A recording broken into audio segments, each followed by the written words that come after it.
La servitude moderne est une servitude volontaire, consentie par la foule des esclaves qui rampent à la surface de la terre. Ils achètent eux-mêmes toutes les marchandises qui les asservissent toujours un peu plus. Ils courent eux-mêmes derrière un travail toujours plus aliénant, que l'on consent généreusement à leur donner s'ils sont suffisamment sages. Ils choisissent eux-mêmes les maîtres qu'ils devront servir. Pour que cette tragédie mêlée d'absurdité ait pu se mettre en place, il a fallu tout d'abord ôter aux membres de cette classe toute conscience de son exploitation et de son aliénation. Voilà bien l'étrange modernité de notre époque. Contrairement aux esclaves de l'Antiquité, aux serfs du Moyen-Âge ou aux ouvriers des premières révolutions industrielles, nous sommes aujourd'hui devant une classe totalement asservie, mais qui ne le sait pas, ou plutôt, qui ne veut pas le savoir. Ils ignorent par conséquent la révolte, qui devrait être la seule réaction légitime des exploités. Ils acceptent sans discuter la vie pitoyable que l'on a construite pour eux. Le renoncement et la résignation sont la source de leur malheur.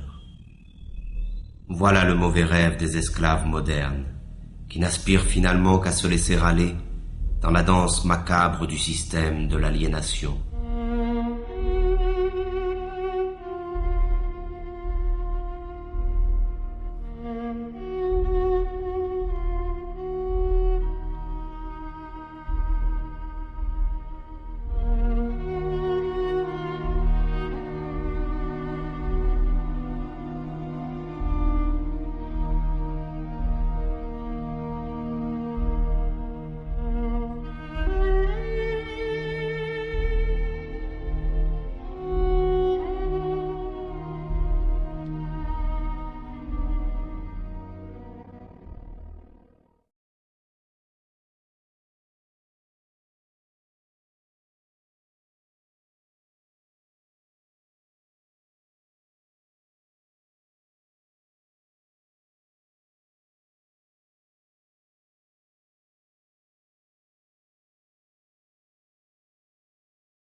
À mesure qu'ils construisent leur monde par la force de leur travail aliéné, le décor de ce monde devient la prison dans laquelle il leur faudra vivre.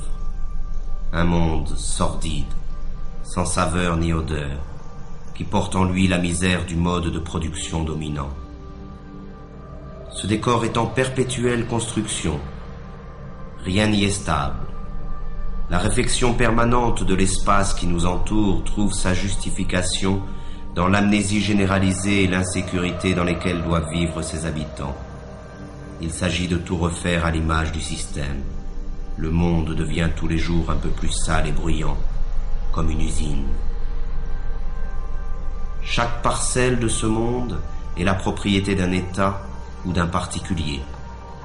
Ce vol social, qu'est l'appropriation exclusive du sol, se trouve matérialisé dans l'omniprésence des murs, des barreaux, des clôtures, des barrières et des frontières. Ils sont la trace visible de cette séparation qui envahit tout. Mais parallèlement, l'unification de l'espace selon les intérêts de la culture marchande est le grand objectif de notre triste époque. Le monde doit devenir une immense autoroute, rationalisée à l'extrême, pour faciliter le transport des marchandises. Tout obstacle, naturel ou humain, doit être détruit. L'habitat dans lequel s'entasse cette masse servile est à l'image de leur vie. Il ressemble à des cages, à des prisons, à des cavernes. Mais contrairement aux esclaves ou aux prisonniers, l'exploité des temps modernes doit payer sa cage.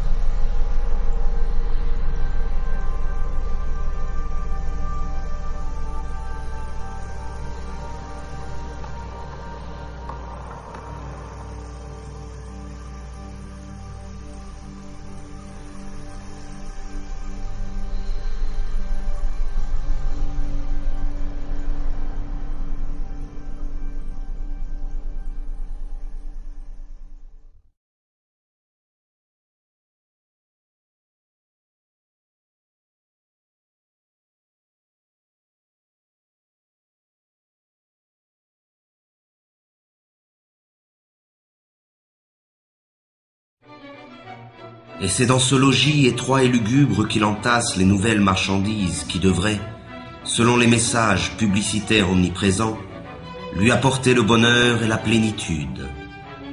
Mais plus il accumule des marchandises, et plus la possibilité d'accéder un jour au bonheur s'éloigne de lui. La marchandise, idéologique par essence, dépossède de son travail celui qui la produit et dépossède de sa vie celui qui la consomme. Dans le système économique dominant, ce n'est plus la demande qui conditionne l'offre, mais l'offre qui détermine la demande. C'est ainsi que de manière périodique, de nouveaux besoins sont créés qui sont vite considérés comme des besoins vitaux par l'immense majorité de la population. Ce fut d'abord la radio, puis la voiture, la télévision, l'ordinateur et maintenant le téléphone portable. Toutes ces marchandises, distribuées massivement en un laps de temps très limité, modifient en profondeur les relations humaines. Elles servent d'une part à isoler les hommes un peu plus de leurs semblables et d'autre part à diffuser les messages dominants du système. Les choses qu'on possède finissent par nous posséder.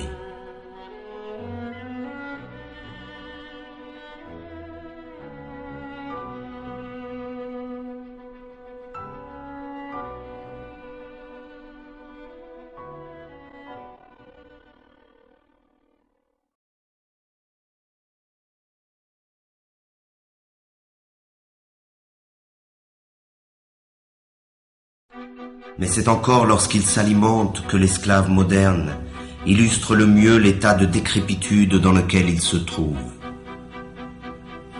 Disposant d'un temps toujours plus limité pour préparer la nourriture qu'il ingurgite, il en est réduit à consommer à la va-vite ce que l'industrie agrochimique produit. Il erre dans les supermarchés à la recherche des ersatz que la société de la fausse abondance consent à lui donner. Là encore, il n'a plus que l'illusion du choix. L'abondance des produits alimentaires ne dissimule que leur dégradation et leur falsification.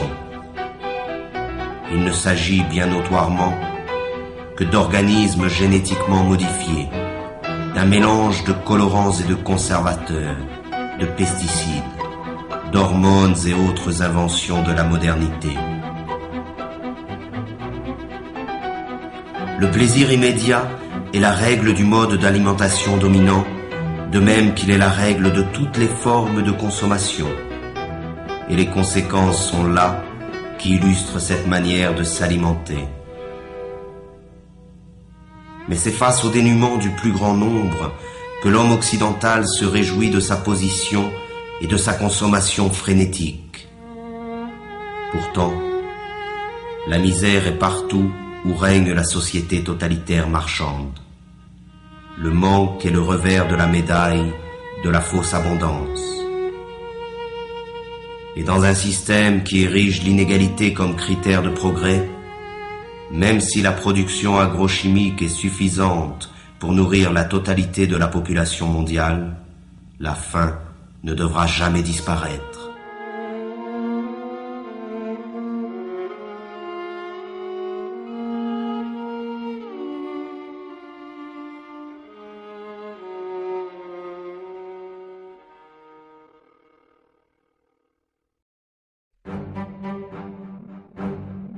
L'autre conséquence de la fausse abondance alimentaire est la généralisation des usines concentrationnaires et l'extermination massive et barbare des espèces qui servent à nourrir les esclaves. Là se trouve l'essence même du mode de production dominant. La vie et l'humanité ne résistent pas face au désir de profit de quelques-uns.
Le pillage des ressources de la planète, l'abondante production d'énergie ou de marchandises, les rejets et autres déchets de la consommation ostentatoire hypothèquent gravement les chances de survie de notre Terre et des espèces qui la peuplent. Mais pour laisser libre cours au capitalisme sauvage, la croissance ne doit jamais s'arrêter. Il faut produire, produire et reproduire encore.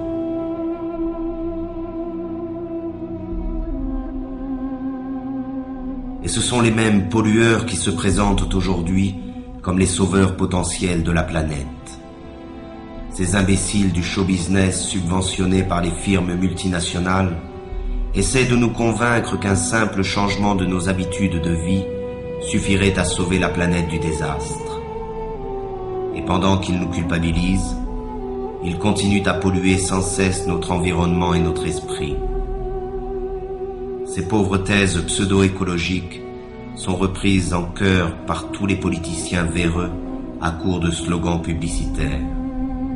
Mais ils se gardent bien de proposer un changement radical dans le système de production. Il s'agit comme toujours de changer quelques détails pour que tout puisse rester comme avant.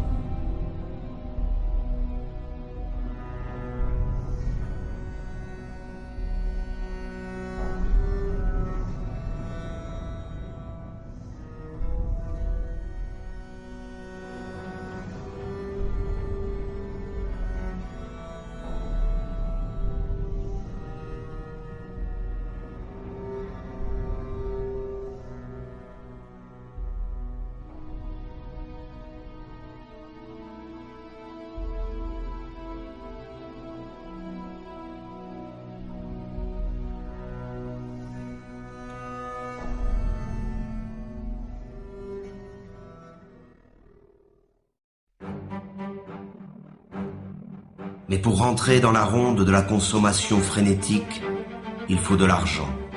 Et pour avoir de l'argent, il faut travailler, c'est-à-dire se vendre. Le système dominant a fait du travail sa principale valeur. Et les esclaves doivent travailler toujours plus pour payer à crédit leur vie misérable.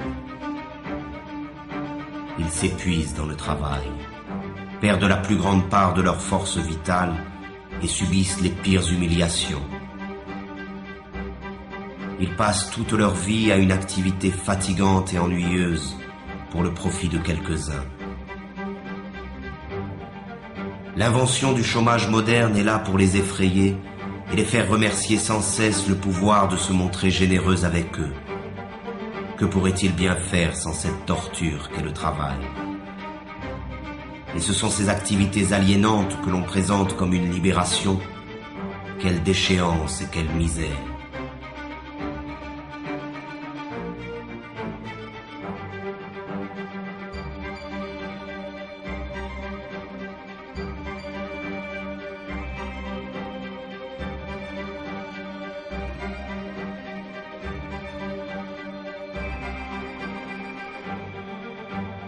Toujours pressés par le chronomètre ou par le fouet, chaque geste des esclaves est calculé afin d'augmenter la productivité. L'organisation scientifique du travail constitue l'essence même de la dépossession des travailleurs, à la fois du fruit de leur travail, mais aussi du temps qu'ils passent à la production automatique des marchandises ou des services. Le rôle du travailleur se confond avec celui d'une machine dans les usines, avec celui d'un ordinateur dans les bureaux. Le temps perdu ne revient plus. Ainsi, chaque travailleur est assigné à une tâche répétitive, qu'elle soit intellectuelle ou physique. Il est spécialiste dans son domaine de production. Cette spécialisation se retrouve à l'échelle de la planète dans le cadre de la Division internationale du travail. On conçoit en Occident, on produit en Asie et l'on meurt en Afrique.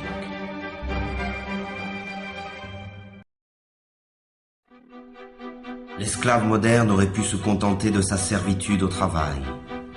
Mais à mesure que le système de production colonise tous les secteurs de la vie, le dominé perd son temps dans les loisirs, les divertissements et les vacances organisées.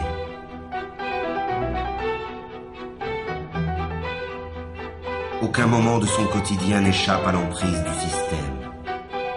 Chaque instant de sa vie a été envahi. C'est un esclave à temps plein.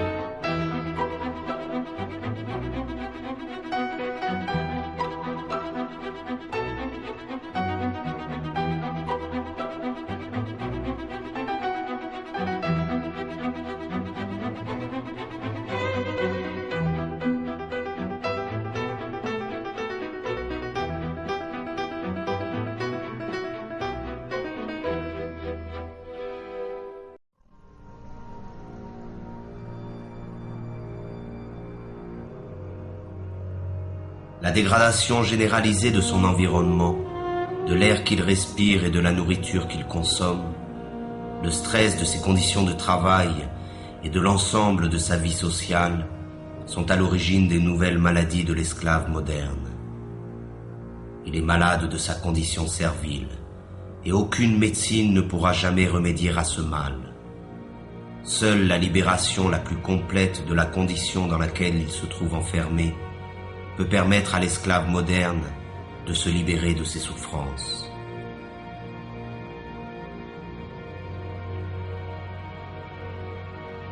La médecine occidentale ne connaît qu'un remède face aux maux dont souffrent les esclaves modernes, la mutilation. C'est à base de chirurgie, d'antibiotiques ou de chimiothérapie que l'on traite les patients de la médecine marchande. On s'attaque aux conséquences du mal sans jamais en chercher la cause. Cela se comprend autant que cela s'explique. Cette recherche nous conduirait inévitablement vers une condamnation sans appel de l'organisation sociale dans son ensemble. De même qu'il a transformé tous les détails de notre monde en simples marchandises, le système présent a fait de notre corps une marchandise, un objet d'étude et d'expérience livré aux apprentis sorciers de la médecine marchande et de la biologie moléculaire. Et les maîtres du monde sont déjà prêts à breveter le vivant. Le séquençage complet de l'ADN du génome humain est le point de départ d'une nouvelle stratégie mise en place par le pouvoir. Le décodage génétique n'a d'autre but que d'amplifier considérablement les formes de domination et de contrôle. Notre corps, lui aussi, après tant d'autres choses, nous a échappé.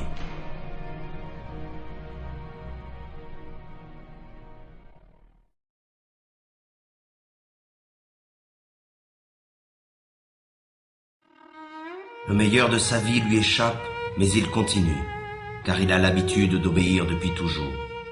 L'obéissance est devenue sa seconde nature. Il obéit sans savoir pourquoi, simplement parce qu'il sait qu'il doit obéir. Obéir, produire et consommer, voilà le triptyque qui domine sa vie. Il obéit à ses parents, à ses professeurs, à ses patrons, à ses propriétaires, à ses marchands. Il obéit à la loi et aux forces de l'ordre.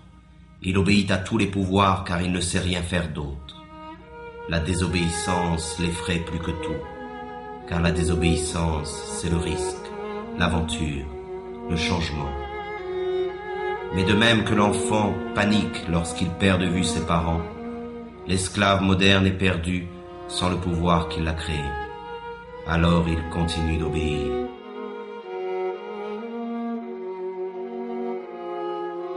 C'est la peur qui a fait de nous des esclaves et qui nous maintient dans cette condition.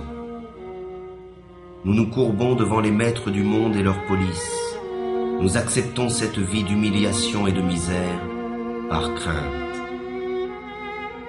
Nous disposons pourtant de la force du nombre face à cette minorité qui gouverne. Leur force à eux, ils ne la retirent pas de leur police, mais bien de notre consentement. Nous justifions notre lâcheté devant l'affrontement légitime contre les forces qui nous oppriment par un discours plein d'humanisme moralisateur. Le refus de la violence révolutionnaire est ancré dans les esprits de ceux qui s'opposent au système au nom des valeurs que ce système nous a lui-même enseignées. Mais le pouvoir, lui, n'hésite jamais à utiliser la violence quand il s'agit de conserver son hégémonie.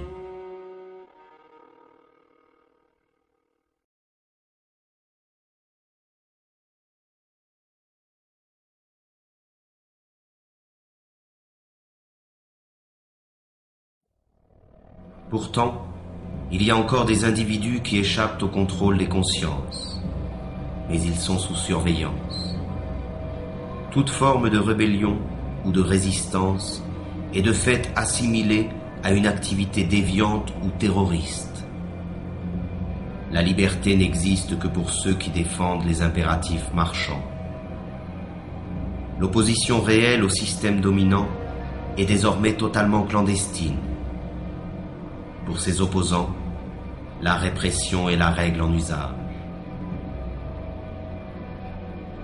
Et le silence de la majorité des esclaves face à cette répression trouve sa justification dans l'aspiration médiatique et politique à nier le conflit qui existe dans la société réelle.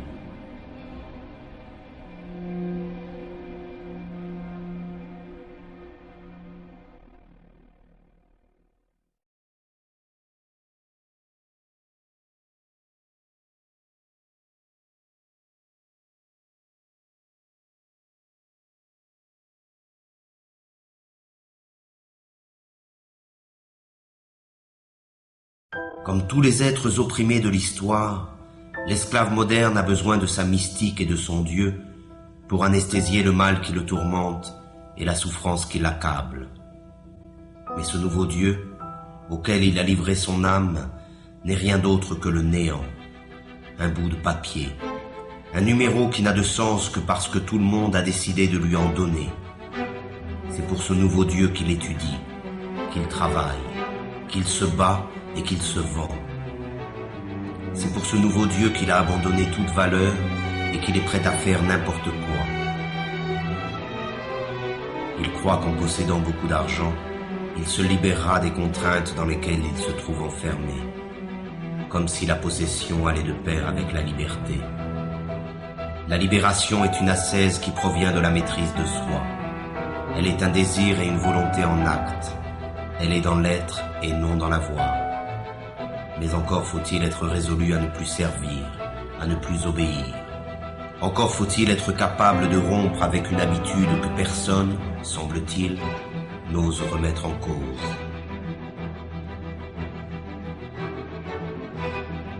Or, l'esclave moderne est persuadé qu'il n'existe pas d'autre alternative à l'organisation du monde présent.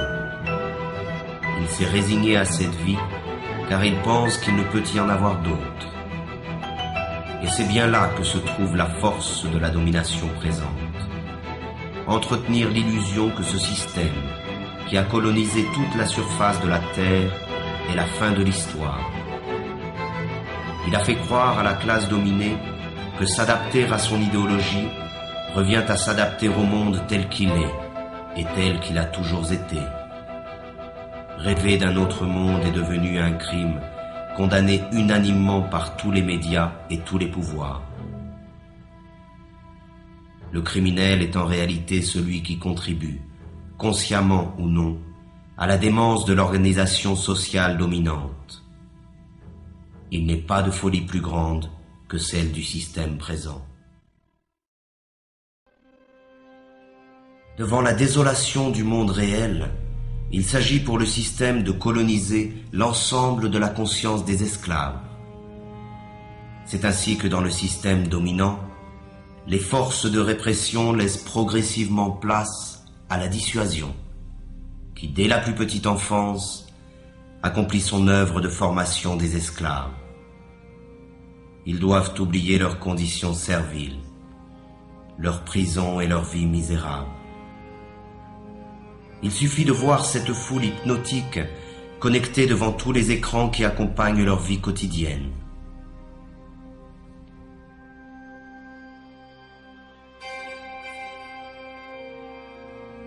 Ils trompent leur insatisfaction permanente dans le reflet manipulé d'une vie rêvée, faite d'argent, de gloire et d'aventure.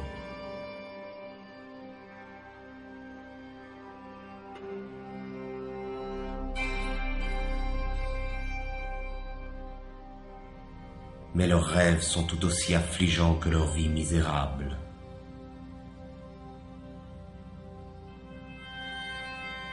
Il existe des images pour tous et partout. Elles portent en elles le message idéologique de la société moderne et servent d'instruments d'unification et de propagande. Elles croissent à mesure que l'homme est dépossédé de son monde et de sa vie.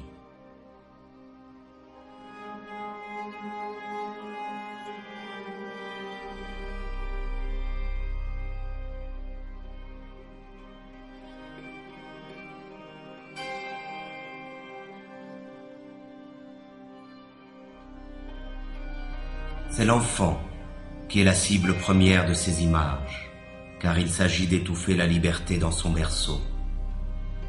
Il faut les rendre stupides et leur ôter toute forme de réflexion et de critique.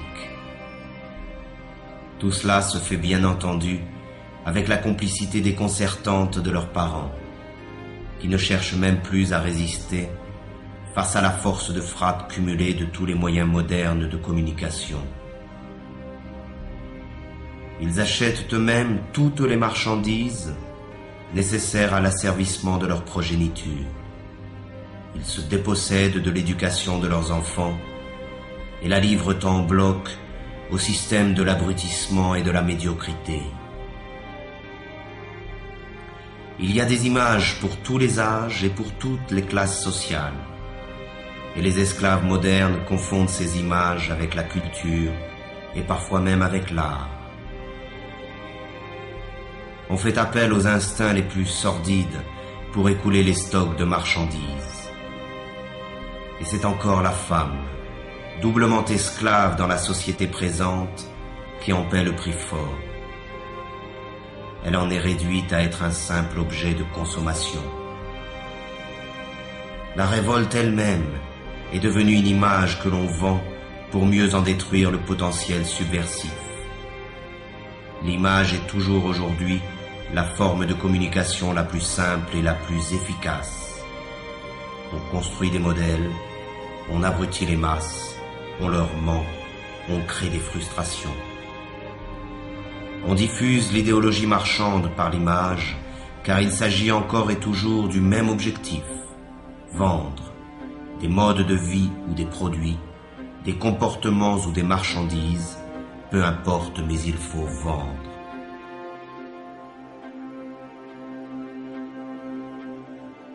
Ces pauvres hommes se divertissent, mais ce divertissement n'est là que pour faire diversion face au véritable mal qui les accable.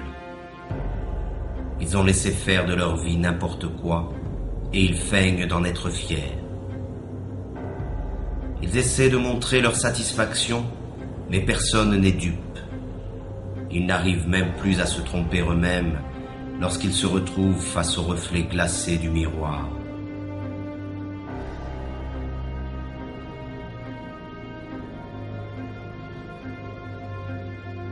Ainsi, ils perdent leur temps devant des imbéciles censés les faire rire ou les faire chanter, les faire rêver ou les faire pleurer.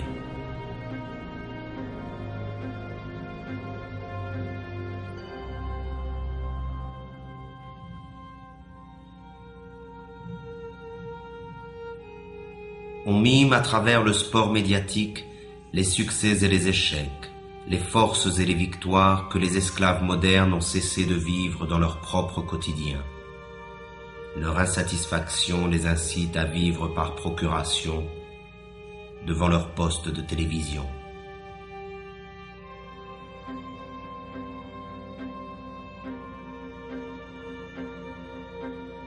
Tandis que les empereurs de la Rome antique achetaient la soumission du peuple avec du pain et les jeux du cirque, aujourd'hui c'est avec les divertissements et la consommation du vide que l'on achète le silence des esclaves.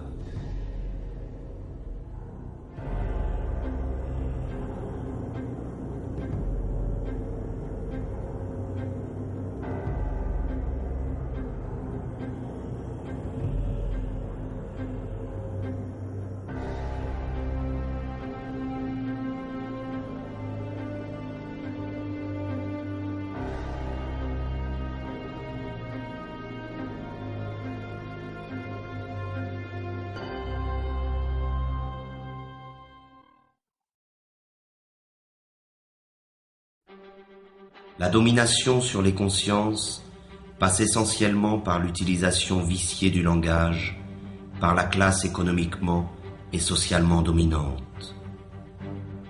Étant détenteur de l'ensemble des moyens de communication, le pouvoir diffuse l'idéologie marchande par la définition figée, partielle et partiale qu'il donne des mots. Les mots sont présentés comme neutres et leur définition comme allant de soi. Mais sous le contrôle du pouvoir, le langage désigne toujours autre chose que la vie réelle. C'est avant tout un langage de la résignation et de l'impuissance, le langage de l'acceptation passive des choses telles qu'elles sont et telles qu'elles doivent demeurer. Les mots travaillent pour le compte de l'organisation dominante de la vie.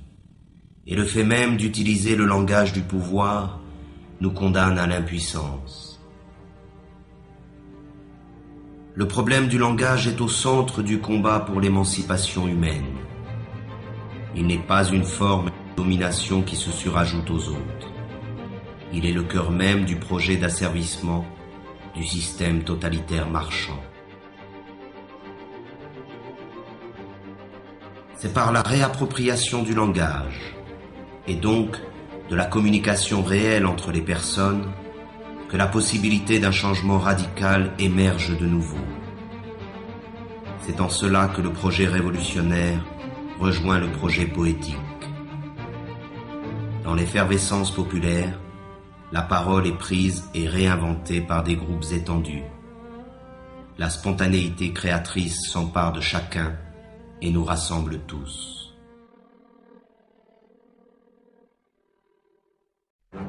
Pourtant, les esclaves modernes se pensent toujours citoyens. Ils croient voter et décider librement qui doit conduire leurs affaires, comme s'ils avaient encore le choix. Ils n'en ont conservé que l'illusion. Croyez-vous encore qu'il existe une différence fondamentale quant au choix de société dans laquelle nous voulons vivre entre le PS et l'UMP en France, entre les démocrates et les républicains aux États-Unis, entre les travaillistes et les conservateurs au Royaume-Uni? Il n'existe pas d'opposition car les partis politiques dominants sont d'accord sur l'essentiel, qui est la conservation de la présente société marchande. Il n'existe pas de parti politique susceptible d'accéder au pouvoir qui remettent en cause le dogme du marché. Et ce sont ces partis qui, avec la complicité médiatique, monopolisent l'apparence. Ils se chamaillent sur des points de détail pourvu que tout reste en place. Ils se disputent pour savoir qui occupera les places que leur offre le parlementarisme marchand. Ces pauvres chamailleries sont relayées par tous les médias dans le but d'occulter un véritable débat sur le choix de société dans laquelle nous souhaitons vivre. L'apparence et la futilité dominent sur la profondeur de l'affrontement des idées. Tout cela ne ressemble en rien, de près ou de loin, à une démocratie. La démocratie réelle se définit d'abord et avant tout par la participation massive des citoyens à la gestion des affaires de la cité. Elle est directe et participative. Elle trouve son expression la plus authentique dans l'assemblée populaire et le dialogue permanent sur l'organisation de la vie en commun. La forme représentative et parlementaire, qui usurpe le nom de démocratie, limite le pouvoir des citoyens au simple droit de vote, c'est-à-dire au néant, tant il est vrai que le choix entre gris clair et gris foncé n'est pas un choix véritable.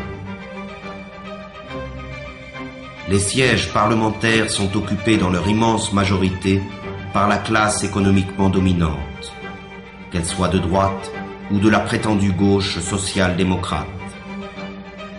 Le pouvoir n'est pas à conquérir, il est à détruire.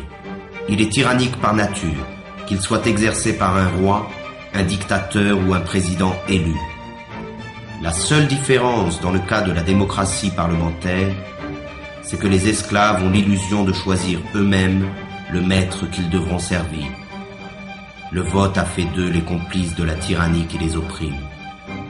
Ils ne sont pas esclaves parce qu'il existe des maîtres, mais il existe des maîtres parce qu'ils ont choisi de demeurer esclaves. Le système dominant se définit donc par l'omniprésence de son idéologie marchande. Elle occupe à la fois tout l'espace et tous les secteurs de la vie. Elle ne dit rien de plus que « produisez, vendez, consommez, accumulez ». Elle a réduit l'ensemble des rapports humains à des rapports marchands et considère notre planète comme une simple marchandise. Le devoir qu'elle nous impose est le travail servile. Le seul droit qu'elle reconnaît est le droit à la propriété privée. Le seul Dieu qu'elle arbore est l'argent. Le monopole de l'apparence est total. Seuls paraissent les hommes et les discours favorables à l'idéologie dominante. La critique de ce monde est noyée dans le flot médiatique qui détermine ce qui est bien et ce qui est mal, ce que l'on peut voir et ce que l'on ne peut pas voir. Omniprésence de l'idéologie, culte de l'argent, monopole de l'apparence, parti unique sous couvert du pluralisme parlementaire, absence d'une opposition visible, répression sous toutes ses formes, volonté de transformer l'homme et le monde. Voilà le visage réel du totalitarisme moderne, que l'on appelle démocratie libérale, mais qu'il faut maintenant appeler par son nom véritable, le système totalitaire marchand. L'homme, la société et l'ensemble de notre planète sont au service de cette idéologie. Le système totalitaire marchand a donc réalisé ce qu'aucun totalitarisme n'avait pu faire avant lui: unifier le monde à son image. Aujourd'hui, il n'y a plus d'exil possible.